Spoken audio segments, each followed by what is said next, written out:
Egyptian art did not change for 3,000 years, not because Egyptian artists lacked imagination, because they refused to change, deliberately, generation after generation, for 30 centuries. And the reason begins with the object on your screen, a piece of makeup equipment. This is the palette of Narmer. It is 5,000 years old. And it may be the most consequential work of art ever made, because it did not just depict a new world, it sealed the rules of one. This is the story of how a single carved stone invented eternity. To understand what the palette changed, you have to see Egypt the way Egyptians saw it. Every year, the Nile flooded. Every year it receded, leaving a strip of dark, fertile soil they called the Black Land. A few steps beyond it began the Red Land, the desert. Sterile, hostile, life and death side by side, visible in a single glance. From that landscape, Egypt drew its deepest conviction. The world is a balance of opposites, fertile and barren, order and chaos. And that balance does not maintain itself. Someone must hold it in place. Now look at Egyptian art before the palette. This painting comes from a tomb at Hierakonpolis, a city of the late predynastic period. Boats drift across the wall. Animals wander. Human figures, stick limbs, round heads, float wherever the painter placed them. There is energy here. There is no system. Within a few generations, all of this freedom vanished. Egypt chose rules, and then kept those rules longer than any civilization has kept anything. What happened? According to Egyptian tradition, the land was once two kingdoms. Upper Egypt in the south, along the narrow river valley. Lower Egypt in the north, spread across the wide delta. Around 3100 BCE, tradition says, one king joined them. The palette is where that claim was carved into stone. Start with what a palette actually was.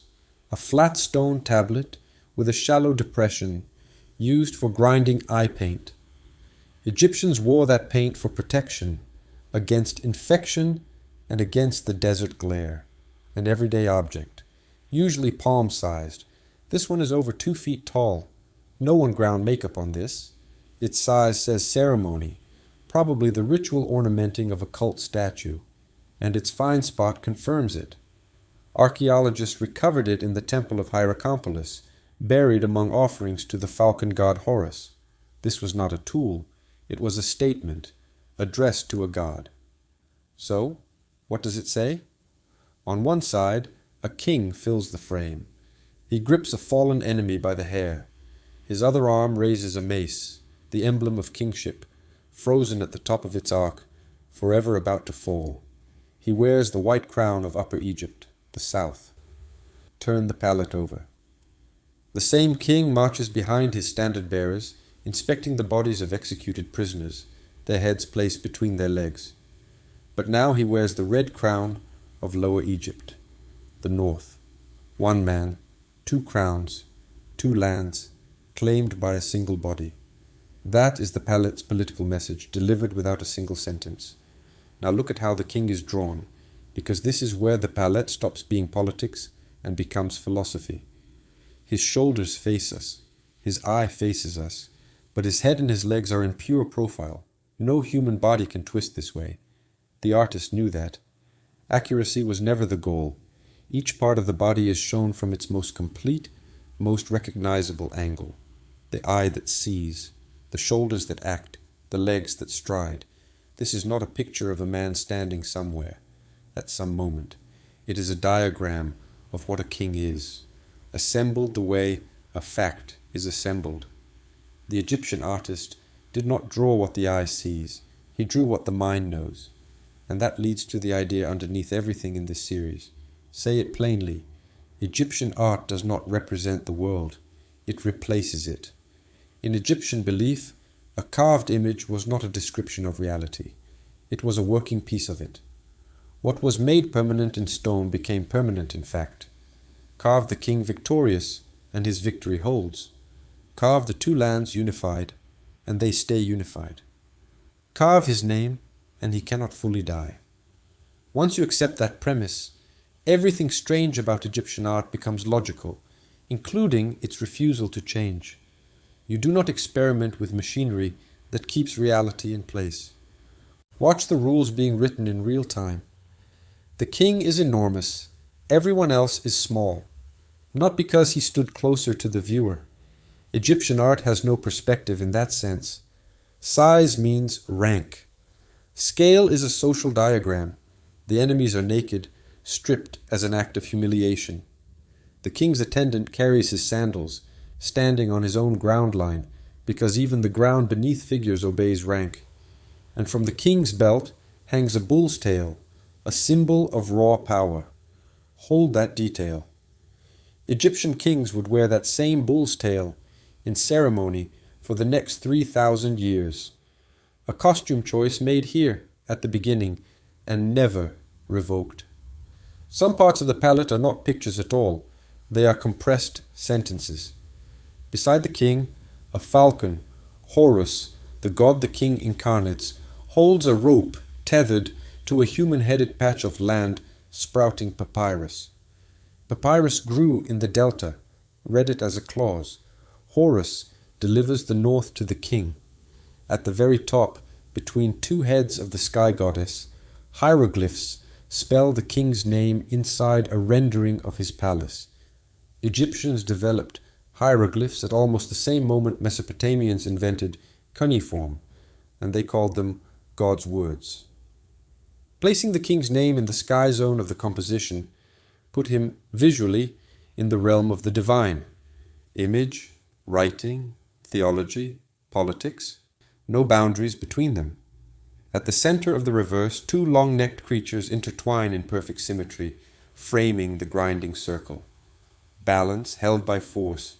Two handlers rope the beasts in place.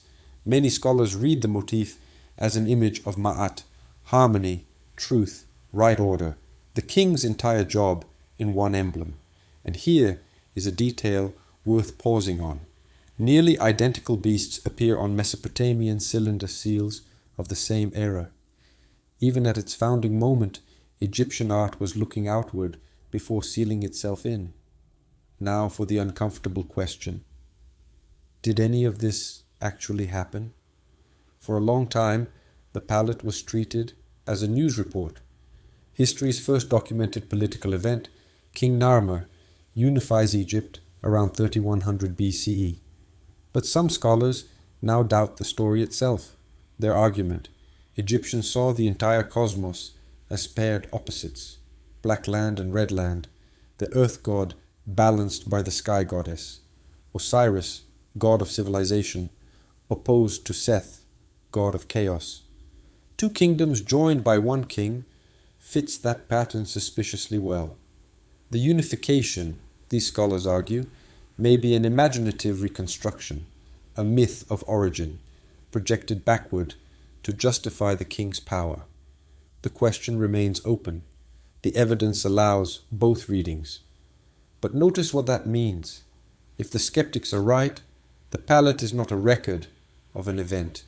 It is something more revealing, a portrait of what Egypt needed to believe, carved so well that it convinced the next 5,000 years. Whatever the truth of the unification, this much is certain. The visual code written on this stone held. The composite view, frontal eye, profile head, became the standard for royal and elite figures. It held for the rest of Egyptian history. The hierarchy of scale held. The bull's tail held. The name framed by the palace held. An artist trained under the last Ptolemies, 28 centuries later, was still obeying decisions carved here. Why such obedience? Because the code was never about art. It was about the king's cosmic function. Egyptians believed the king carried the royal life force, the Ka, passed from monarch to monarch, unbroken. He stood between mortals and gods, and his task was the one the landscape taught: hold order against chaos. The palette shows him doing exactly that. Mace raised, enemies subdued, balance enforced. Change the image and you tamper with the task. And here is the final twist, the detail that separates Egypt from nearly every civilization that followed. This masterpiece was buried. The palette was not displayed in a plaza or a palace. It was deposited in a temple, addressed to a god, and left in the dark.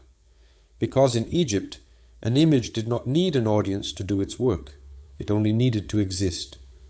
So a slab of carved slate, 2 feet tall, set the terms for one of the longest artistic traditions in human history. It established that a king is an office, not a man. That an image is an instrument, not a picture. That what is fixed in stone is fixed in reality. Egypt would spend the next 3,000 years acting on those beliefs, with consequences no one standing at Hierakonpolis could have imagined, because a belief that strong could not stay on a stone tablet. In the next chapter, Egypt takes the idea carved on this palette and scales it up into the largest buildings the human race had ever attempted, mountains of stone, engineered for a single purpose, to make one man immortal. The pyramid was not a tomb, it was a machine.